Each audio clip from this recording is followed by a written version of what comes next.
السلام علیکم ورحمۃ اللہ وبرکاتہ۔ حامد و مصلیًا اما بعد، عن سفیان بن عبد اللہ الثقفی رضی اللہ تعالی عنہ قال قلت یا رسول اللہ قل لی فی الاسلام قولا لا اسأل عنہ احدا بعد، وفی روایت غیرق قال قل آمنت باللہ ثم استقم، رواہ مسلم۔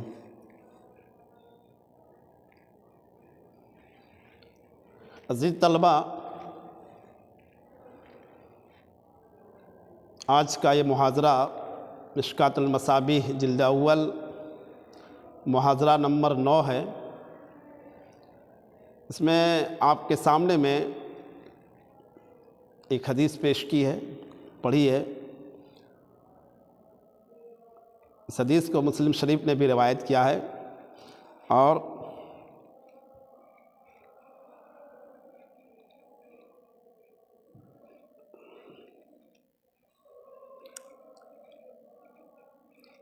امام نسائی اور ابن ماجہ اور امام ترمذی نے بھی روایت کیا ہے، لیکن امام ترمذی رحمۃ اللہ علیہ نے اس روایت میں اتنا اضافہ ہے، امام ترمذی رحمۃ اللہ علیہ کی روایت میں اتنا اضافہ ہے کہ میں نے عرض کیا یا رسول اللہ وہ کون سی چیز ہے جس کے بارے میں مجھے سب سے زیادہ ڈرتے رہنا چاہیے؟ تو آپ صلی اللہ علیہ وسلم نے اپنی زبان پکڑ کر فرمایا یہ۔ ناظرین طلبہ، یہ حدیث جامع ہے، جامع حدیثوں میں جوامع الکلم میں سے ہے، جو اسلام کے بنیادی اصولوں پر مشتمل ہے، جس میں ہر قسم کی طاعت کی تعمیل اور تمام منع کردہ باتوں سے بچنے کو شامل ہے۔ آپ صلی اللہ علیہ وسلم کا یہ فرمان آمنت باللہ، اس کو سمجھنا ہے عزیز طلبہ۔ آمنت باللہ، اس میں توحید کا عقیدہ ہے، یعنی ہم اللہ پر ایمان لا کر اور تمام باطل معبودوں کو ترک کرنا ہے، جیسے کہ کلمہ توحید میں ہے لا الہ الا اللہ، نہیں کوئی معبود، تمام باطلانہ معبود کی تردید، پھر ہم اقرار کرتے ہیں مگر اللہ، یعنی ہمارا خالق، مالک، رازق، پالنہار، کائنات کی ساری چیزوں کی تخلیق کرنے والا، پوری کائنات میں تنہا ساری چیزوں کو اپنی مشیت، اپنے ارادے سے کرنے والی ذات ایک اللہ ہے، اس کے علاوہ کسی کا کوئی دخل اندازی نہیں۔ یہ ہے آمنت باللہ۔ ثم استقم کے مفہوم میں تمام مامورات کی بجا آوری اور تمام ممنوعات سے اجتناب شامل ہے۔ اس کو پھر دوبارہ سمجھیں۔ اللہ کے نبی صلی اللہ علیہ وسلم نے فرمایا آمنت باللہ۔ صحابہ رسول نے پوچھا کہ بنیاد اسلام کے بارے میں کچھ بتائیے، تو آپ نے کہا کہ اللہ پر ایمان لاؤ اور اسی پر جم جاؤ، اسی پر جم جاؤ۔ تو اس میں اللہ کے نبی صلی اللہ علیہ وسلم نے 2 باتیں بتائی۔ پہلی آمنت باللہ، یعنی عقیدہ توحید کو اتنا مضبوط کر لے کہ دنیا کی کوئی بھی چیز اس میں خلل اندازی نہ کر سکے، یا توحید سے ہمیں روگردانی نہ کر سکے، برگشتہ نہ کر سکے، ہٹا نہ سکے یا دور نہ کر سکے، یا توحید کے ساتھ ہم کسی اور کو نہ شامل کریں توحید۔ آگے جو مفہوم ہے ثم استقم کے مفہوم کو میں نے بتایا، پھر دوبارہ سنیں کہ تمام مامورات، جتنے حکم ہیں، جتنے اللہ اس کے رسول کے احکامات ہیں، ان کی بجا آوری، ان پر عمل کرنا اور تمام ممنوعات سے جن چیزوں کو اللہ اس کے رسول نے منع کر دیا ہے ان تمام چیزوں سے اپنے آپ کو بچانا یہ شامل ہے۔ تو یہ حدیث اس اعتبار سے بہت ہی جامع ہے، لہذا اس حدیث میں اسلام کے بنیادی اصولوں کا ذکر اللہ کے نبی صلی اللہ علیہ وسلم نے مختصر انداز میں کر دیا ہے۔ یہی بات اللہ رب العالمین نے قرآن عزیز کے اندر اس انداز میں فرمایا، ان الذین قالوا ربنا اللہ ثم استقاموا تتنزل علیہم الملائکۃ الا تخافوا ولا تحزنوا وابشروا بالجنۃ التی کنتم توعدون۔ اللہ رب العالمین کا بھی ارشاد ہے کہ بے شک جن لوگوں نے کہا ہمارا رب اللہ ہے، یعنی اللہ پر ایمان لایا، اپنے رب کو رب مانا، خالق مانا، رازق مانا، پالنہار مانا، انتظام و انصرام کرنے والا مانا، اور ساری کائنات کا مالک و مختار مانا، ثم استقاموا، پھر اس پر جم رہا، ڈٹ گیا، قائم و دائم رہا، یعنی عمل کے اعتبار سے جتنے اللہ اس کے رسول کے حکم ہیں ان تمام حکموں پر عمل کرنا شروع کر دیا اور ان تمام ممنوعات سے اپنے آپ کو بچانا شروع کر دیا، تو پھر اللہ رب العالمین نے ارشاد فرمایا ہے تتنزل علیہم الملائکہ، اس پر فرشتوں کا نزول ہوتا ہے، بشارت دیتے ہیں، خوشخبری دیتے ہیں کہ تجھے خوف زدہ ہونے کی ضرورت نہیں، رنجیدہ ہونے کی ضرورت نہیں ہے،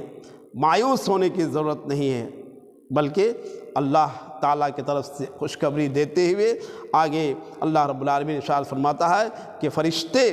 اس کو جنت کی خوشخبری دیتے ہیں جس کا وعدہ اہل ایمان سے، اہل توحید سے اللہ رب العالمین نے کیا ہے، تتنزل علیہم الملائکۃ الا تخافوا ولا تحزنوا وابشروا بالجنۃ التی کنتم توعدون۔ اس جنت کی خوشخبری دیتے ہیں جس کے بارے میں اللہ تعالیٰ نے اہل ایمان سے، اہل توحید سے وعدہ کیا ہے۔ آئیے اس حدیث کے تعلق سے اور بھی باتیں سمجھیں۔ اللہ رب العالمین کا دوسری جگہ ارشاد ہے سورہ ہود، یہ آمنت باللہ ثم استقم ایک جامع الفاظ ہے جس میں اسلام کے سارے اصول و ضوابط شامل ہیں، سارے احکامات شامل ہیں۔ اسی طرح اللہ رب العالمین نے دوسری جگہ ارشاد سورہ ہود آیت نمبر 112 میں فرمایا فاستقم کما امرت، اللہ کے نبی صلی اللہ علیہ وسلم سے حکم دیا کہ قائم رہو، جم جاؤ جیسا کہ اللہ تعالیٰ نے آپ کو حکم دیا ہے۔ اس کے بارے میں روایت کرتے ہیں ایک حدیث حضرت عبداللہ ابن عباس رضی اللہ تعالیٰ عنہ راوی حدیث ہے، یہ کہتے ہیں کہ رسول اللہ صلی اللہ علیہ وسلم پر پورے قرآن مجید میں سب سے زیادہ شدید اور سخت آیت نازل نہیں ہوئی مگر اس سے زیادہ، یعنی رسول اللہ صلی اللہ علیہ وسلم پر قرآن مجید میں سے اس سے زیادہ شدید اور سخت آیت کوئی آیت نازل نہیں ہوئی۔ اسی لیے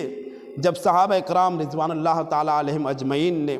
نبی اکرم صلی اللہ علیہ وسلم سے عرض کیا، پوچھا آپ صلی اللہ علیہ وسلم جلدی بوڑھے ہو گئے، تو آپ صلی اللہ علیہ وسلم نے ارشاد فرمایا مجھے سورہ ہود اور اس جیسی دیگر سورتوں نے بوڑھا کر دیا، مجھے سورہ ہود اور یعنی یہ آیت فاستقم کما امرت، اس طرح کی آیتوں نے مجھے بوڑھا کر، یعنی اس سے پتہ چلا کہ اللہ کے نبی صلی اللہ علیہ وسلم کے اللہ کے احکامات پر کس طرح مستعد اور عمل پیرا تھے کہ ذرہ برابر اس میں کمی بیسی نہ ہونے دیا۔ اور ایک بات یاد رکھیں، علامہ قشیری رحمۃ اللہ علیہ فرماتے ہیں کہ استقامت ایسے درجہ کو کہتے ہیں جس کی وجہ سے کاموں میں کمال اور تمامیت حاصل ہوتی ہے، استقامت پر کمال اور تمامیت حاصل ہوتی ہے اور نیکیوں کا حصول اور ان پر پابندی کی توفیق ملتی ہے، نیکیوں کا حصول اور ان پر پابندی کی توفیق ملتی ہے۔ یہی وجہ ہے کہ اہل علم نے استقامت کی دو قسم بتایا ہے۔ پہلی قسم استقامت قلبی، استقامت قلب یعنی اپنے دل کو درست اور صحیح بات پر جمانا یا دل کے ساتھ قرآن و حدیث کی باتوں پر جم جانا، اللہ کی توحید پر جم جانا، نبی اکرم محمد رسول اللہ صلی اللہ علیہ وسلم کی احادیث صحیحہ پر اپنے آپ کو جمانا اور اس میں عمل کرنا، حدود شریعت پر کاربند رہنا۔ دوسری قسم استقامت عمل، عمل میں اعتدال، یہ بہت ضروری ہے۔ ایک آدمی کے اندر استقامت قلب ہے لیکن عمل میں استقامت نہیں ہے، یعنی استقامت عمل میں استقامت نہیں ہے، عمل میں اعتدال نہیں ہے، میانہ روی نہیں ہے، یعنی سنت کے طریقے پر اس کا عمل نہیں ہے، تو وہ عمل قابل قبول نہیں ہے، وہ عمل اللہ کے یہاں شرف قبولیت نہیں حاصل کرتا ہے، اس لیے کہ عمل میں نبی اکرم محمد رسول اللہ صلی اللہ علیہ وسلم کا سنت کا ہونا، فرمان کا ہونا ضروری ہے۔ اللہ رب العالمین نے ارشاد فرمایا ہے لَقَدْ كَانَ لَكُمْ فِي رَسُولِ اللَّهِ أُسْوَةٌ حَسَنَةٌ، یقیناً اللہ کے نبی صلی اللہ علیہ وسلم ہم تم سب کے لیے نمونہ ہے، تو اللہ کے نبی کی سنت کا ہونا ضروری ہے۔ نماز پڑھیں نبی کی سنت کے مطابق، روزہ رکھیں نبی کی سنت کے مطابق، اپنی خواہشات کے مطابق اس میں نہ زیادہ کریں نہ کم کریں، نبی کا جو سنت ہے اسی انداز میں ہم روزہ رکھیں، اسی طریقے پر، اسی اسلوب پر، اسی روئے، اسی طریقے پر دنیا کے ہر کام کریں، ہر وہ کام جو شریعت کا جس کا تعلق شریعت سے ہے ان کاموں کو ہم نبی کی سنت کے مطابق کریں گے تو وہ عمل قابل قبول ہوگا، ورنہ عمل قابل قبول نہیں ہوگا۔ اسی میں استقامت عمل میں ایک اور خاص بات ہے کہ استقامت عمل میں اخلاص کا ہونا ضروری ہے، اخلاص کا ہونا ضروری ہے۔ اگر اس عمل میں اخلاص نہیں ہے، عمل سنت کے مطابق ہے لیکن اخلاص نہیں ہے تو وہ عمل بیکار ہے، جس میں ریاکاری ہو، دکھاوا ہو، شہرت ہو، وہ عمل اللہ کے یہاں قابل قبول نہیں ہے، بلکہ ایسے عمل کے عوض میں اللہ تعالیٰ اس کو الٹا عذاب دے گا۔ اللہ سے دعا ہے کہ اللہ تعالیٰ ہم تمام لوگوں کو قرآن و سنت پر عمل کی توفیق عطا فرمائے، بالخصوص قرآن کی اس آیت ان الذین قالوا ربنا اللہ ثم استقاموا، اس کے مطابق ہمیں عمل کرنے اور اس کے مطابق ہمیں چلنے اور دین کے راستے پر جم جانے، توحید پر جم جانے اور توحید پر ڈٹ جانے کہ اللہ رب العالمین ہم سب کو توفیق عطا فرمائے، توحید پر ہمیں قائم و دائم رکھے، جب ہمارا خاتمہ ہو تو ایمان کے ساتھ خاتمہ ہو۔ عزیز طلبہ، اس میں جو نکات ہم نے بتایا ہے اس نکات پر آپ غور کریں گے، اور جو دو بات میں نے بتائی آمنت باللہ ثم استقم، دونوں بات پر آپ گہرا مطالعہ کر کے سن کر کے ان کو یاد رکھیں گے۔ اللہ سے دعا ہے اللہ تعالی ہم سب کو پڑھنے سے زیادہ عمل کی توفیق عطا فرمائے۔ السلام علیکم ورحمۃ اللہ وبرکاتہ۔